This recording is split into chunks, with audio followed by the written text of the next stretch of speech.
Hi, I'm poet and writer Kaye Spivey. For today's video, I wanted to talk about the time that I interned at a literary magazine. This is a topic I thought would be really interesting for people, but one that I couldn't really find a lot of videos about. There are videos about people interning with literary agencies. There are some about interning with like fashion magazines, but not any that I could find at least about internships with literary magazines. And it was a really interesting experience, so I wanted to talk to you about it today. Now, I'm not going to name the magazine that I worked with because I want to be able to speak really candidly about my experience. I'm sure I've mentioned them in some other video at some point, so if you wanted to dig around, that's totally fine, but I won't mention them here just so that I can kind of vent all my frustrations. No, it wasn't as bad as that. It was an interesting, engaging experience. However, it was about 10 years ago that I was able to intern with this literary magazine. I got to do it as part of a college course. I was able to get college credits that went towards my degree by doing a semester of internship with this literary magazine because they worked closely with the university that I went to. It wasn't my university's literary magazine, which was Northwest Boulevard, a different literary magazine that is actually pretty well known, reasonably prestigious, so it was a really like important, eye-opening experience. I did enjoy my time there. When we started off the internship, kind of all gathered together in the same room and people were broken into groups essentially, like what part of the magazine do you want to work with? And I obviously chose the poetry side. There was also nonfiction and fiction were the other two categories. They asked people to kind of do many things. The poetry group was pretty small. Most people wanted to be in the fiction category, and I think they had to take a few over for the nonfiction category. And one of the really interesting things is I'm pretty sure it was this first day when they were trying to like make sure all the groups were even enough, because we were the slush pile readers. I should have started with that. As internship was basically to be part of the people reading the slush pile. So we would log into their system and you had to read, I believe, and it has been 10 years, so I might be wrong, but I believe you had to read 20 submissions within a 2-week period, because I think it was about every 2 weeks we got together and you had to show up and talk in person.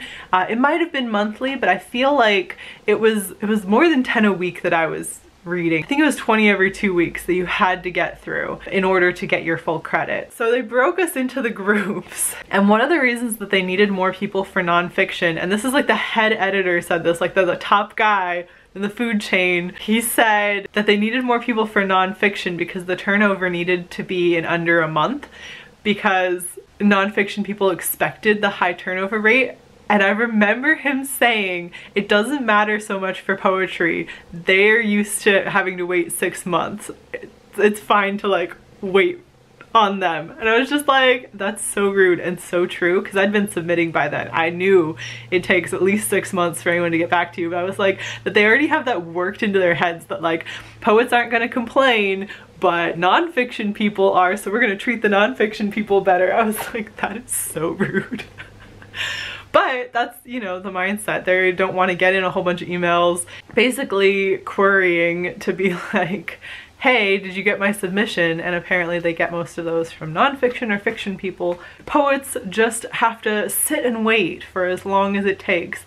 And I believe in the end there were like 4 or 5 of us who were undergrads who were doing the slush pile for poetry. And so basically the task was, I believe with this journal, I don't remember if it was 3 or 5 poems that you could submit at a time. You know, it was all in one file. So we would go into the website and it would have from farthest back to most recent, and they got hundreds and hundreds of these emails. So we were reading from like 2 months back, and we were trying to keep it within 2 months. That was the goal. So you'd click on a submission, and if the way it would work is that 2 slush pile readers had to read each submission. Every submission had to be looked at by 2 slush pile readers, and you could choose a yes, a no, or a maybe on the whole submission, but on the individual poems. So for each poem you would say yes, no, or maybe, and if any of the poems in the group got a yes from either reader, then it would go on to the editor. And if you chose maybe, I believe that was the only one you had to then justify your choice on that. You had to say like why it was a maybe, and write in a little comment box. So I think if it was a yes, you just put yes. But I know for no, you didn't have to justify anything. They didn't need us to write comments. I think they only sent any comments on to people who they actually chose. So you could either see if you were the first reader or the second reader, and the other people's comments would be there as well. So I tried to be the first reader because I really enjoyed doing the slush pile. It was so much fun. I loved doing the slush pile. I would just, in the evening, I was really into Glee at that time. So like before Glee would come on in the evening, I would just log in and read a couple of submissions. I really liked it. Like there were some really bad poems, but there were a lot of poems that were like okay or good, or some of them that were like stunning, and I'll talk about some of those later. I enjoyed reading people's work, and I enjoyed like thinking through like why do I think that this one is amazing, or why is this one like not quite working for me, but I think it could almost work, so I want to send it on and give it a chance. And I know if both slush pile readers said no, it was kind of an out. If there was just no, there was no's through the entire thing, I don't think the actual poetry editor looked at it, but I know if there were maybes or yeses, it went on to the poetry editor. And I think our poetry editor was really, really nice. She like really trusted us and like wanted us to do well, whereas I think in some other groups they were a little more controlling. But so if we both said yes to it, she would pretty much push it on to the board, which is when we all gathered together to look at everything together. She would push it on to be discussed in that. If there were maybes, then it was more up to her, but she was really good about if two people liked it, then it had some kind of quality that she would just push on because she knew we at least had some good taste. And we were all undergrads within the English program. Like we were familiar with poetry. It wasn't like we were just some nobodies off the street. So it was really nice that she actually cared enough and trusted us enough to push those on. So that was basically, I would just come home from classes, do a few of those a day. I really, really liked it, read some good stuff. I pushed on quite a bit. Like anything that I felt like had potential, I would give a maybe, and anything that I was just like, dang, I think you write better than me, was obviously a yes. It's kind of like giving 5-star reviews. Like I want to err on the side of, I love this. Like I'm just the slush pile reader especially. I want someone else to get a chance to read your work, someone who might be a little more critical.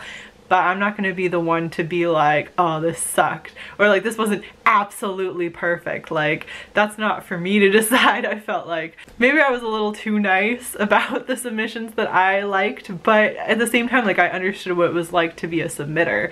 I understood how hard these people had probably worked on these poems, and there were a lot. Don't get me wrong, there were a lot of poems that had not been worked on hard or which were bad. And I'm just gonna say, like, honestly and objectively, there were poems that were just not good, and there'd be whole submissions where it's just like, wow, there are even spelling mistakes. You pushed this on? Like, what are you thinking? And again, it is an objective thing, but there were some where you're just like, man, this would be a tiring job if this was all you got. But luckily, like, that was in the minority, but there were certainly ones where you'd get like through the second or third poem and there's still more and you're like, I'm not sure I can do this. Maybe this whole thing is just a no.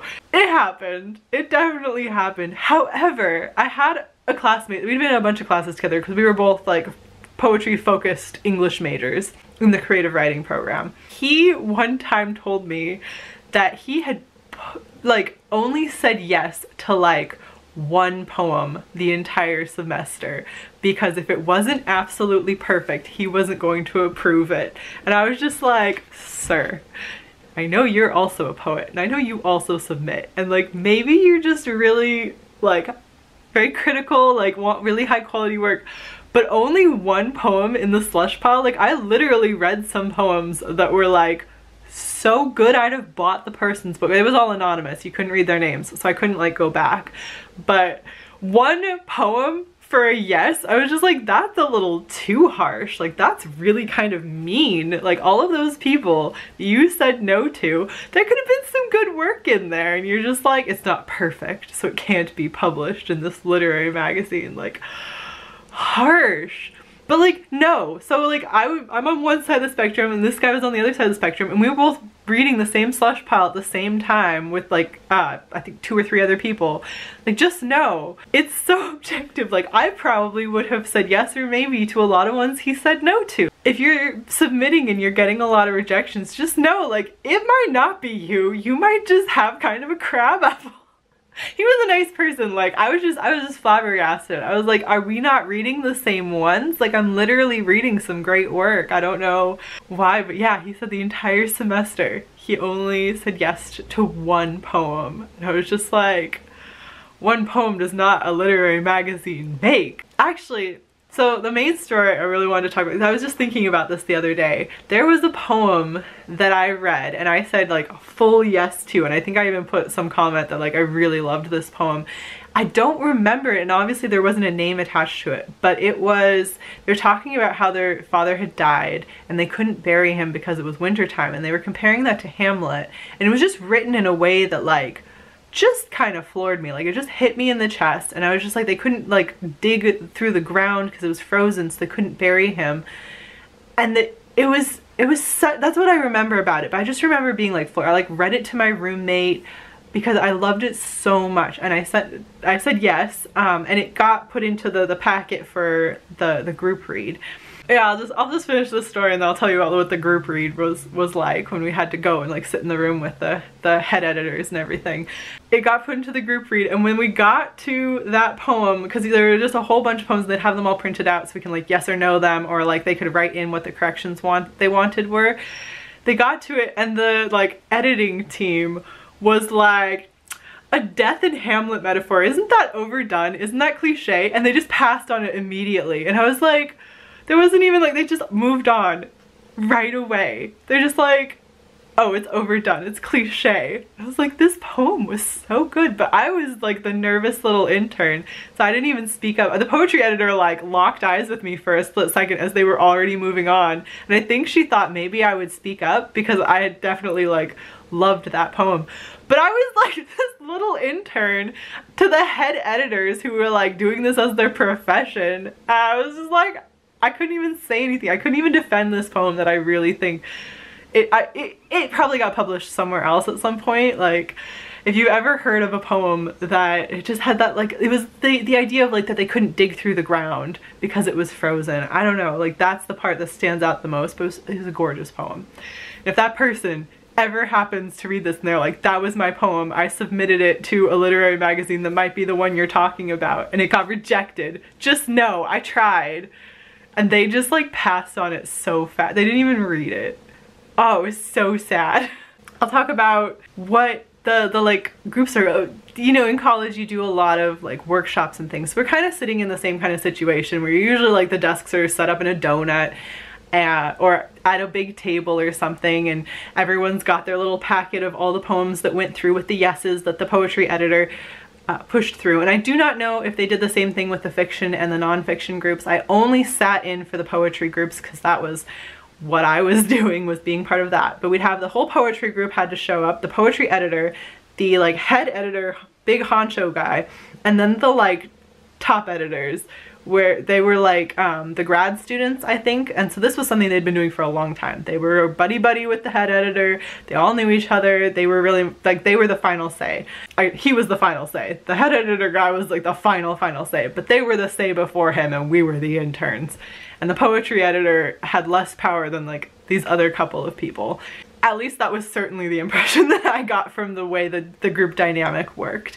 So we'd all sit down together and they'd go through the poems that we had okayed one by one, and some of them they would just throw out, like the beautiful like Burial and Hamlet poem. They would just like straight up be like, nope, cross it off, out of the book, like not gonna publish that. And then some of them, I remember one where it was a little prose poem and it was okay. It was fine, but they're like, we've published this poet in the past and our people seem to like her, so we'll just publish this one, we'll just put this one in. And I was like, that one gets consideration, and it was okay. Like, it really wasn't anything special, and they just skimmed past this other one. And there'd be things like, they were really like editing minded too. There was one, I don't remember exactly what it was, I know there was a drug reference going on in it, but they had sections that they were like, this is cliche, this section has to be taken out, and we'll only publish them if they'll take out this section or that section. So it was intense, but it was also interesting to like listen to their reasoning, and a lot of it for them came down to things that they felt were like cliche, that they felt were overdone, that they're like, well, we published a poem about the ocean in our last magazine, so we can't publish this other beautiful ocean poem. Like, it was interesting though to see like what their mindset was about it, that they didn't want something to repeat, but they also wanted something like they knew that this person had been successful, that readers had then commented about this person, it had been a success, so they're going to just take another work by that person. I remember at one point they were going to call someone else who had been published and offer to pay them to write another poem for them because it had been successful in a previous one. Like they were running a business, like they were really trying to get the poems that were going to work well together. For a lot of the poems too, there was chances to defend them where they'd be like, huh, this poem you all said yes to, or you said yes or maybe to, and why? What's good about this poem? Like, what is your argument? And if you did speak up, if you did have something to say, they would really listen. Like, they were really good. There's just that one where I did not have a chance to speak up, and I forever, for 10 years now, feel guilty. I feel like I should have just been like, no, this is not cliche. This is a beautiful poem. Their word choice was stunning. It hit me in my feels, but I did not, and I'm very sorry. Oh, it's haunted me, honestly. I feel so bad. There were a few, and I don't think most of us did speak up. Like, once the head people had been like, this is the thing we do or don't like, yes or no. And I think we did get like a vote in that people raised their hands for ones that they wanted to keep, but it was a lot of like, you know, they've all said that this is the right poem and we're keeping it, and then they'll look at you as they raise their hand, they're like, oh, okay, I guess I have to raise my hand too, huh? There was a lot of pressure. There was a lot of, definitely a hierarchy. And again, there was a lot of criticisms for things that were just like, I know you all are like literary college-y types, but it was intense. And sometimes, yeah, there would be some poems that went through that were just like, only okay, and other ones with just these beautiful word plays or things. And so a lot of it was a little eye-opening too, like that by the time it gets to that level, it doesn't necessarily matter. Like it really is, it's so impersonal. Like it has nothing to do, except for the examples where they're like, ah, we liked this person last time, so we'll take this other only okay poem from them this time. If you've already created an established base, like they'll take some minor work from you, but again, like you've already proven yourself. It's kind of, I'm sure it's like with a literary agency, like the magazine already knows that your work is worth their time, so they're willing to look at work that maybe isn't as good, whereas someone who they've never seen before and don't know their work, they're like, who gives? People don't know you. It was a really interesting experience. So I did that for a semester. Doing the slush pile, so much fun. I really never got tired of doing the slush pile. It's the kind of thing that like I would like to do again at some point. Actually, when I started doing Scribophile, I was like, it's the thing I love again, but this time I get to like tell you all my comments instead of having to keep them to myself. Like I like reading poetry. I just enjoy reading poetry and reading other people's work and being like, hey, this is like, from my perspective, this is good or bad, and like this is why. I like it. I wouldn't do an internship again because they aren't paid. I was getting college credit, like this was all going towards my graduation, so it was worthwhile at that time. And if you're in a similar situation where working for a literary magazine would go towards your tuition, you should do it, because it was a very interesting, a very helpful situation to be in. Like it taught me a lot about what was happening to my work once I sent it off into the slush pile, and what things were important and weren't important. Like one of the things I definitely remember, and I talked about with the guy who never let any poems go through, we never once read the little comment thing. Like you're allowed to send like a cover letter or like a bio or things like that, but like never read it. He never read it, I never read it. I was always just like, I'm gonna go into this not thinking about that, but you could click on it, you could see it. But yeah, those, at least for the one I was working at and the people I was working with, none of us read those.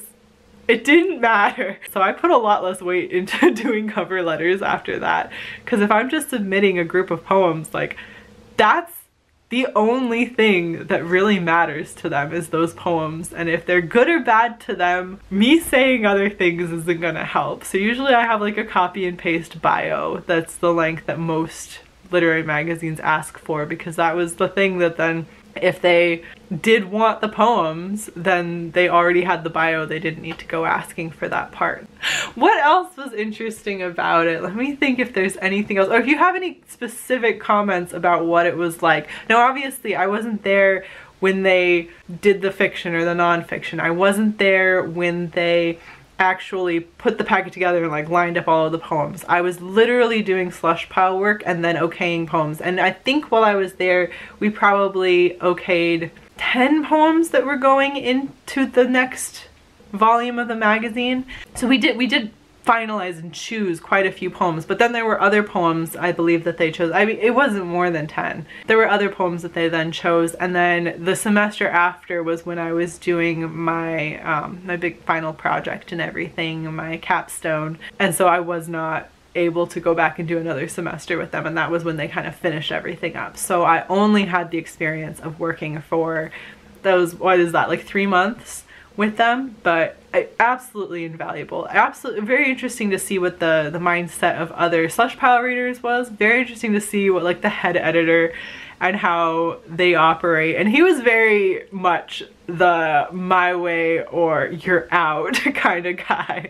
Like if he had made a decision, there wasn't any changing that decision. Like by the time he had decided if he wanted or didn't want something, that was how it was going to happen. And even the people who were like higher up buddy with him and kind of would go back and forth on something, it was still his decision. Like the head editor was very much king of that literary journal, which is not necessarily the way that it is with other literary journals. And some literary journals will be smaller and have a smaller team. Like we had a sizable team, a team that was pretty equivalent to maybe the reach and the size of the literary journal that I was working with.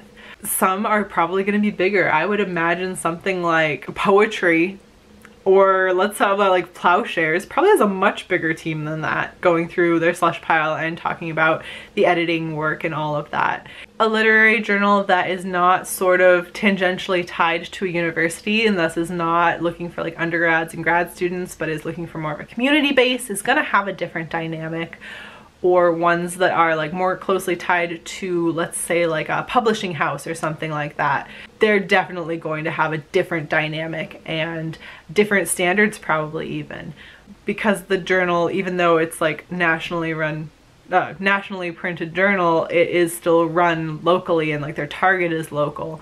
So they also were like focused on what the community likes and things like that. Yeah, it was very interesting. It was a lot of fun. And yeah, if you have any specific questions, go ahead and leave them down below. I just thought this is something that people should talk about. Like it was a great experience, and it's good to know what to expect when someone's looking at your work from a slush pile, especially for poetry, where yeah, they expect us to just hang on to our panties and wait 6 months a lot of times to hear back from anything, and then they don't pay, and then they expect you to pay them, you know, like we're not treated too well. But then it's good to like be on the back end of that and see why. And this was not, at the time there was no reading fee for them. I haven't submitted to them but I thought that would be awkward.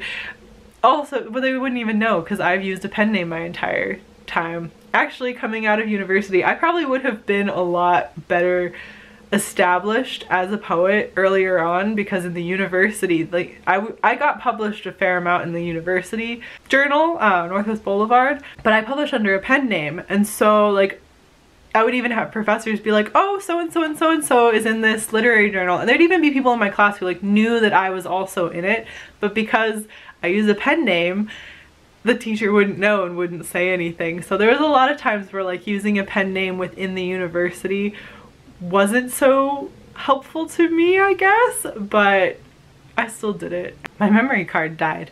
But anyway, so at least at the time they didn't ask for any submission fees.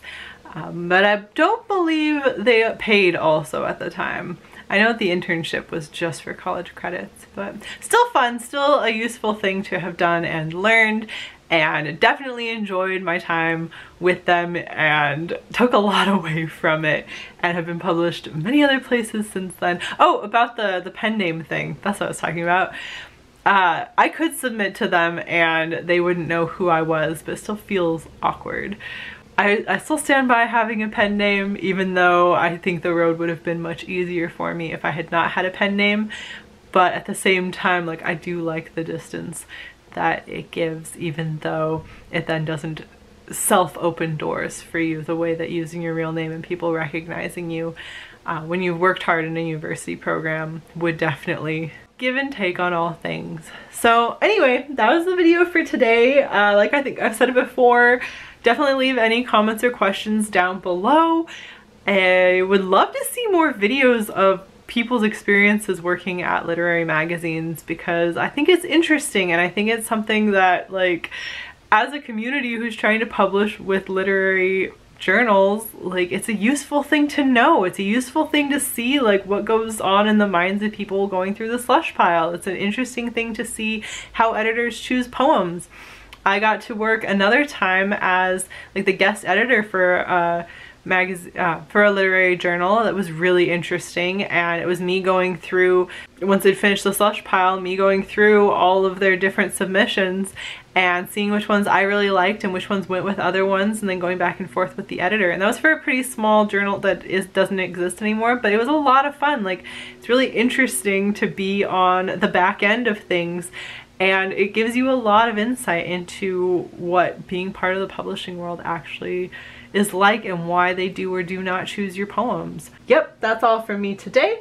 I hope you're having a great day. Don't forget that you can follow me on social media. My Twitter handle is @KaySpivey, and my website is kayspivey.wordpress.com.